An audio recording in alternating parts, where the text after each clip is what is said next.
keuangan syariah saat ini sudah semakin banyak berkembang.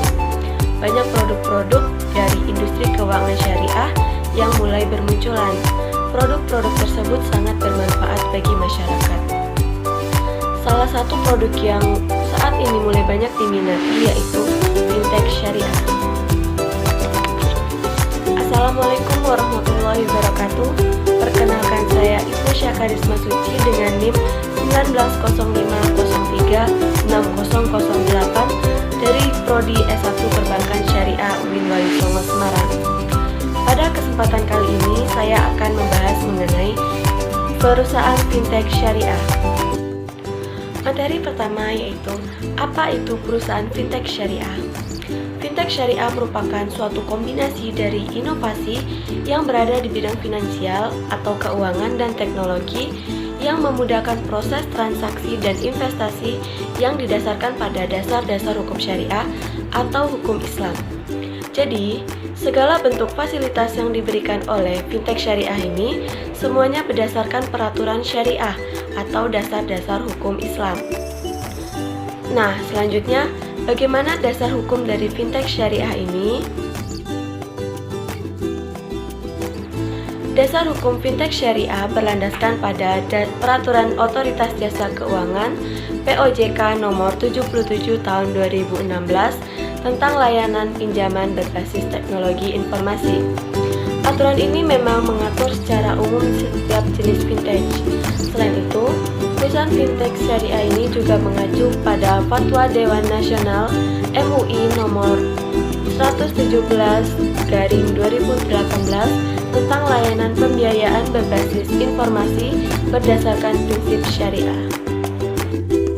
Nah, selanjutnya, bagaimana fungsi dan peranan fintech syariah di Indonesia? Yang pertama, mendorong pemerataan tingkat kesejahteraan penduduk. Yang kedua, membantu pemenuhan kebutuhan pembiayaan dalam negeri yang masih sangat besar. Yang ketiga, mendorong distribusi pembiayaan nasional yang masih belum merata di 17.000 pulau. Yang keempat, mendorong kemampuan ekspor UMKM yang saat ini masih rendah. Yang kelima, meningkatkan inklusi keuangan nasional.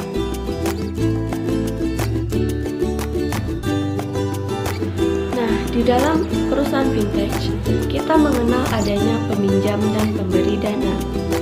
Peminjam adalah orang yang mengajukan pinjaman kepada perusahaan fintech, sedangkan pemberi dana adalah orang yang berniat menjadi pendana atau orang yang memberikan pinjaman melalui fintech. Berikut ini merupakan perjanjian pemberi pinjaman dengan penerima pinjaman menurut pasal 20 Peraturan Otoritas Jasa Keuangan. Yang pertama, perjanjian pemberi pinjaman antara pemberi pinjaman dengan penerima pinjaman dituangkan dalam dokumen elektronik. Dokumen elektronik sebagaimana dimaksud yaitu memuat 1. Nomor perjanjian, 2.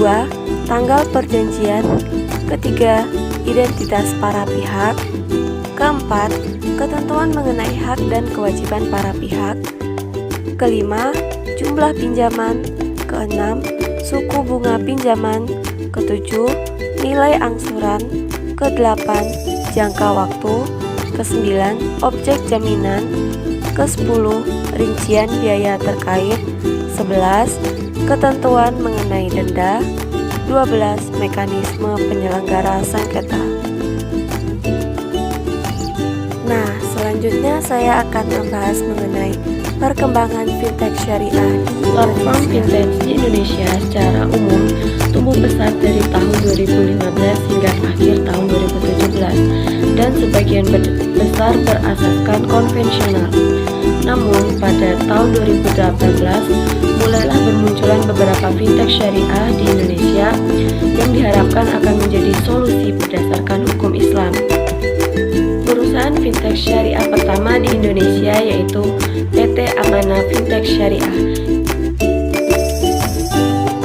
Pada tahun 2020 sudah ada terdaftar 13 perusahaan fintech syariah yang ada di Indonesia. Berikut merupakan perusahaan fintech syariah yang telah terdaftar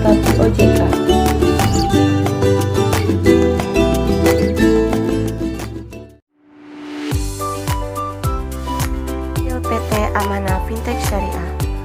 Amanah adalah sebuah perusahaan finansial teknologi syariah pertama yang terdaftar di OJK.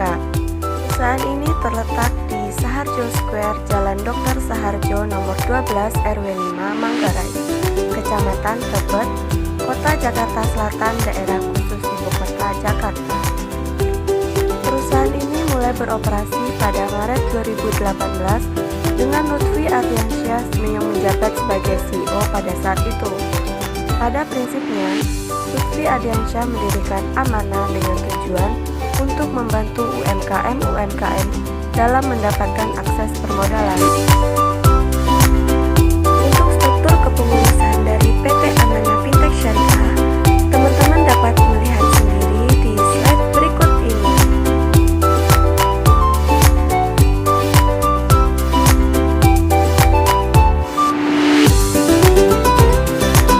Untuk mensukseskan tujuannya, Amanah bekerja sama dengan banyak lembaga keuangan syariah lainnya di seluruh Indonesia untuk mengembangkan perekonomian sektor UMKM. Berikut beberapa perusahaan yang telah menjalin kerjasama dengan PT Amanah Fintech Syariah.